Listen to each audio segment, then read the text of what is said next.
দক্ষিণের জনপ্রিয় অভিনেত্রী তামান্না ভাটিয়ার সঙ্গে তুলনা করে প্রকাশ করলেন সেই আক্ষেপ। হাজারো তরুণের ক্রাশ দক্ষিণী চলচ্চিত্রের জনপ্রিয় অভিনেত্রী তামান্না ভাটিয়া।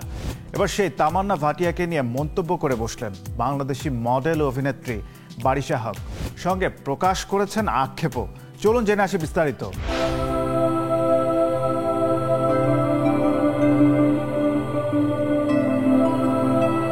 বাংলাদেশের শোবিজ অঙ্গনের জনপ্রিয় এক মুখ অভিনেত্রী বারিশা হক অভিনয়ের পাশাপাশি মডেলিং, উপস্থাপনা সহ করে থাকেন বিভিন্ন ব্র্যান্ড প্রমোটিং এর কাজ।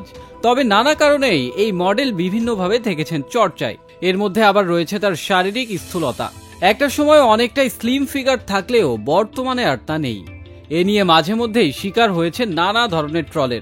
তবে সবকিছুর ঊর্ধ্বে তিনি তার চেহারা ধরে রাখতে নিজের মতো করে ফিট থাকার চেষ্টা করেছেন। নিজেকে খানিকটা আকর্ষণীয় করতে করিয়েছেন বোটক্সের মতো প্লাস্টিক সার্জারিও। বোটক্স সার্জারি নিয়ে তাকে পড়তে হয়েছে নানা বিদ্রূপের মুখেও।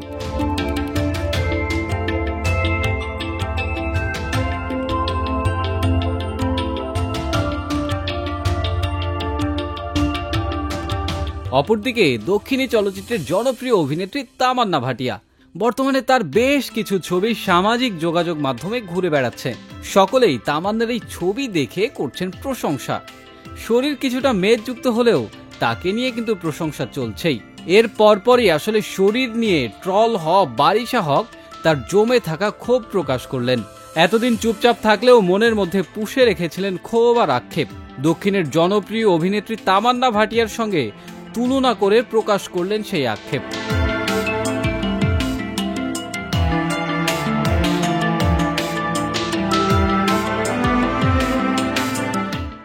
বারিশা তার ভেরিফাইড ফেসবুক পেজে তামান্না ভাটিয়ার ছবি পোস্ট করে লিখেছেন, তামান্না ভাটিয়া আন্তর্জাতিক মানের তারকা, যিনি আমার ও আপনাদের প্রিয়, বাংলাদেশের মেয়েদেরও খুব প্রিয়। সে কিন্তু জিরো ফিগারের নয়, বরং তার শরীরে মেদ নিয়েও স্টেজে আকর্ষণীয় পোশাকে সবাইকে মুগ্ধ করে তার প্রতিভায়।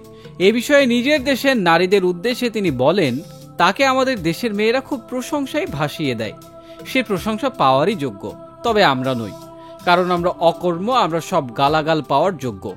কারণ আমরা বলিউড নই, আমরা শ্যাম বাঙালি। ভালোবাসি সবাইকে।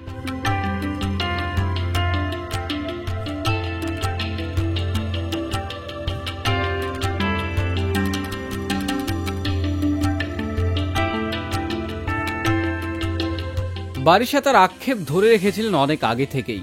এর আগে 2022 সালে সামাজিক যোগাযোগ মাধ্যমে ট্রলের শিকার হয়ে দ্বারস্থ হয়েছিলেন সাইবার ক্রাইম ইনভেস্টিগেশন ডিভিশনের। তিনি নৃত্য ও উপস্থাপনার পাশাপাশি বেশ কিছু নাটকে অভিনয় করেছেন। তবে বর্তমানে ব্যস্ত আছেন বিভিন্ন প্রতিষ্ঠানের ব্র্যান্ড প্রমোশনের কাজ নিয়ে।